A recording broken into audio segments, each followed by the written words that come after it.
Right? Trump कहता है expansionist नहीं होना चाहिए नेटो को, जितना है उतना रखो, सब लोग अपना पैसा दो। और ये तो तुमने ये ख्वाबों की एक दुनिया बनाई है ना, जहां पर प्रधानमंत्री साइकिल पे आता है, कह रहा ये सब नहीं चलेगा। नॉट दैट कि उसने साइकिल के लिए कुछ बोला है, but generally he is saying कि you put your money in defence. तुम लोग इतनी खूबसूरती की जिंदगी इसलिए जी पा रहे हो यूरोप में, खासतौर से नदर्न यूरोप में और वेस्टर्न यूरोप में, क्योंकि जितना का डिफेंस का पैसा है तुम्हारा, जो होना चाहिए, जो तुम्हें कॉन्ट्रीब्यूट करना है अपने डिफेंस के लिए भी और नेटो के लिए भी, जो तुम्हें कॉन्ट्रीब्यूट करना है वो तुम कर नहीं रहे। तुम बाकी सब इन चीजों पर लगा रहे हो। In an ideal world that is how it should be, in an ideal world, but this is not an ideal world यार। तो ये चीज हो गई है। यहां पे दोस्तों पुतिन कहता है कि मैं बातचीत करने के लिए तैयार हूं। पुतिन कहता है कि मैं सारी की सारी ये चीजें करने के लिए तैयार हूं जिससे रूस और यूक्रेन की जंग खत्म हो जाए। दोस्तों पुतिन ये मानता है कि, इसी कॉन्फ्रेंस में कहता है कि हां मैं मानता हूं कि यार रशिया में एक्सटेंसिव डैमेज हुआ है, लेकिन वो कहता है कि हमारी इकोनॉमी खत्म नहीं हुई है। वो ये कहता है कि कुछ ऐसा खत्म नहीं हुआ है, हमारी इकोनॉमी इनफैक्ट ग्रो की है, रूस की इकोनॉमी। और यहां तक पुतिन ने बात कर दी है कि ये जो लड़ाई थी यूक्रेन की, मुझे बहुत पहले हमला कर देना चाहिए था, मैंने डिले कर दिया। अगर हम पहले कर देते और हमारे क्लैरिटी और विजन होता कि हमें यूक्रेन पर अटैक करना है, तो फिर भाई साफ सीधी ये बात है, साफ सीधी बात है कि we would have been better prepared. अब इसने करा क्या पुतिन ने, ये आपको इसकी बड़ी खूबसूरत चीज है। अब रशिया के आसपास कोई भी देश ये नहीं बोलेगा कि हमें नेटो में जाना है।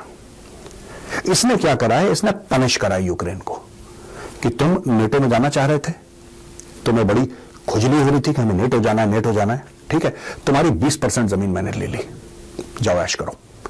यानी कि पुतिन सबको कह रहा है कि अगली बार जो घुसा नेटो के अंदर, और अगर आपका बॉर्डर रशिया से मिलता है तो मैं आपकी भी 20, 25, 30% जमीन ले लूंगा। आप नहीं चाहते ना मैं आपकी जमीन हड़पूं, तो चुपचाप बैठे रहो, तुम अपनी जिंदगी जियो, मुझे मेरे हाल पे छोड़ दो। ये पुतिन का एक स्टेटमेंट है। इसके अलावा यहां पे जेलेंस्की से जब पूछा गया तो जेलेंस्की ने बोला कि ये आदमी पागल है। देखिए बेसिकली क्या है कि जेलेंस्की की दुकान बंद हो रही है। जेलेंस्की बड़ा खुश था, टाइम मैगजीन के कवर पे यूएस कांग्रेस को एड्रेस कर रहा है, यहां पे जा रहा है, सेनेटर से बात कर रहा है, दुनिया इसको हाथों हाथ ले रही है जैसे बहुत बड़ा फ्रीडम फाइटर है। उसकी दुकान कर दी पुतिन ने बंद। ठीक है दोस्तों, और आप खुद देखेंगे कि 20 जनवरी के बाद सारा का सारा मैटर चेंज हो जाएगा।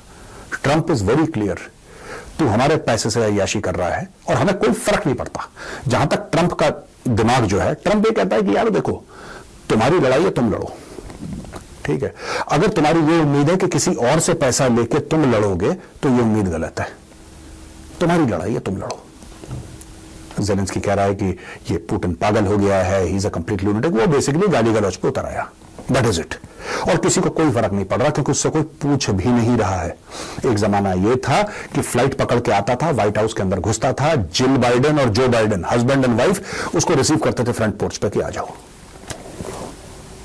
यहां पे ट्रंप ये कहता है कि भाई अपनी दुकान बंद करो, भाग यहां से। तख्ता पलटा, पूरे के पूरे जज्बात पलट गए इस चीज को लेकर। और अब दोस्तों मैं आपको बता रहा हूं आगे क्या होने वाला है। ट्रंप और पुतिन की एक बहुत अच्छी अंडरस्टैंडिंग है। Trump is not anti Russia, Trump admire करता है पुतिन को, और ये ट्रंप ऑन द रिकॉर्ड बोल चुका है कि really admire Putin, he is a strong guy. ये अगर लड़ाई खत्म हो गई तो अगला एंगल पता है क्या होगा दोस्तों? आप एक बार ध्यान देखिए, Trump is a very smart guy. ये जो क्वाड का लेवल बढ़ाया ना, क्वाड का लेवल, जो कि पहले सिर्फ फॉरेन मिनिस्टर्स बैठ के बात करते थे, ये जो क्वाड का लेवल बढ़ाया सब ट्रंप का दिमाग है। ये सारा का सारा ट्रंप का दिमाग है। ये सबसे पहले यूक्रेन और रूस की लड़ाई खत्म करेगा, दोनों से हाथ मिलवाएगा, इसकी स्टोरी खत्म करेगा। जिस दिन ये लड़ाई खत्म हो गई, आप मान के चलो एक पूरा हाथ तो नहीं, कम से कम चाइना की 2-3 उंगलियां कट जाएंगी, क्योंकि फिर रूस को चीन की जरूरत नहीं होगी। ये दोबारा रूस को मेन स्ट्रीम करेगा, रूस के ऊपर से सैंक्शंस हटेंगे, क्योंकि रूस की डिमांड होगी कि आप सैंक्शन हटाओ, आप पीस की बात कर रहे हो, अमन शांति की बात कर रहे हो, ये सैंक्शन हटाओ। और तीसरी चीज, एब्राहम अकॉर्ड्स दोबारा से वापस आएंगे इन फुल फोर्स, और नेक्स्ट टारगेट इज ईरान। ये होने वाला है दोस्तों। आज का वीडियो सेव कर लेना, मैंने प्रिडिक्ट कर दिया होने वाला है।